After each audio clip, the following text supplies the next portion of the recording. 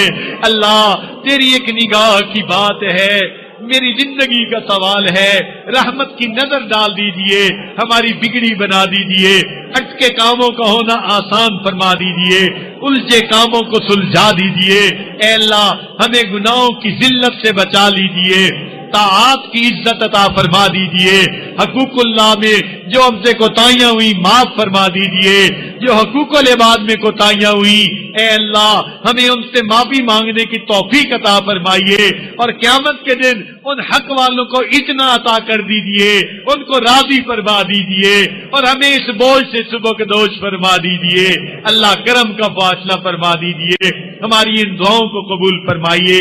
اے اللہ اس مجمع میں چھوٹے چھوٹے معصوم بچے بھی ہاتھ اٹھائے بیٹھے ہیں، اے مالک ہم آپ کو ان کے ہاتھوں کی معصومیت کا واسطہ دیتے ہیں، اللہ ان معصوموں کے ہاتھ خالی نہ لوٹانا، اور ان کی برکت سے ہم گناہگاروں کے گناہوں کو بھی معاف فرما دینا۔ اے مولا اس محفل میں کتنے سفید بالوں والے ہیں، آپ نے فرمایا مجھے سفید بالوں سے حیا آتی ہے۔ میرے مولا ہم آپ کے بندے بے حیا بنے پھرے، ہم نے سفید بالوں کا لحاظ نہ رکھا، مگر آپ اے اللہ مہربانی فرما دیجئے، ہمارے بالوں کا لحاظ کر لیجئے، ہماری دعائیں قبول کر لیجئے، رحمت کا معاملہ فرمائیے، نافرمان بچوں کو فرما بردار بنا دیجئے، اے اللہ بدکار بچوں کو نیکوکار بنا دیجئے، رحمت کا معاملہ فرمائیے، اے اللہ کرم کے فیصلے فرمائیے۔ اللہ بچہ پریشان ہوتا ہے ماں باپ کی طرف دوڑتا ہے، بندہ پریشان ہوتا ہے پروردگار کی طرف لوٹتا ہے۔ اے بے کسوں کے دستگیر، اے ٹوٹے دلوں کو تسلی دینے والے، اے خالی جولیوں کو بھر دینے والے، اے گناہگاروں کے گناہوں پہ رحمت کی چادر ڈال دینے والے، اللہ ہمارے گناہوں پہ رحمت کی چادر عطا فرمائیے۔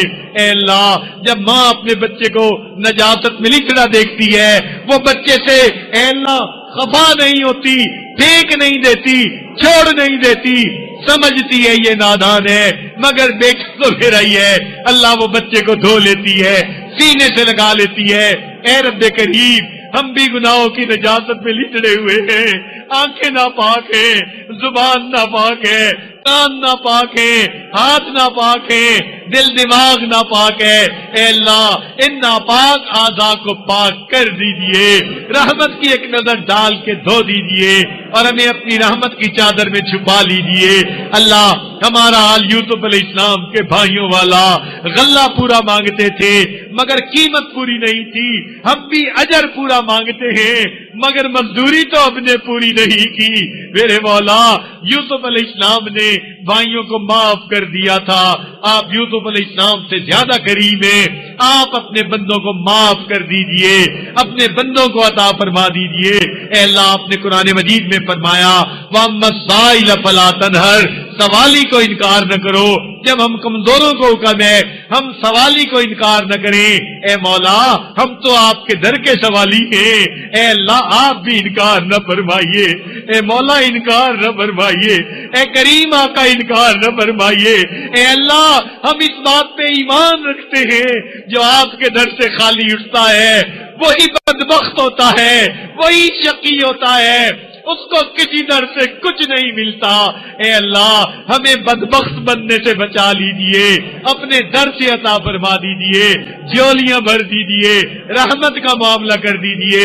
اے اللہ ہماری ان دعاؤں کو قبول فرما لیجئے، امت مسلمہ کو عزت رفتہ عطا فرمائیے، ہمارے تینوں حرم کی حفاظت فرمائیے، مدارس عربیہ کی حفاظت فرمائیے، دعوت و تبلیغ کے کام کی حفاظت فرمائیے، جہاں اللہ لوٹی ہے ان خانقاہوں کی حفاظت فرمائیے، اقامت دین کی کوششوں کی حفاظت فرمائیے۔ اے اللہ پوری دنیا میں جہاں بھی مسلمان پریشان ہیں سب کی پریشانیوں کو دور فرما دیجئے۔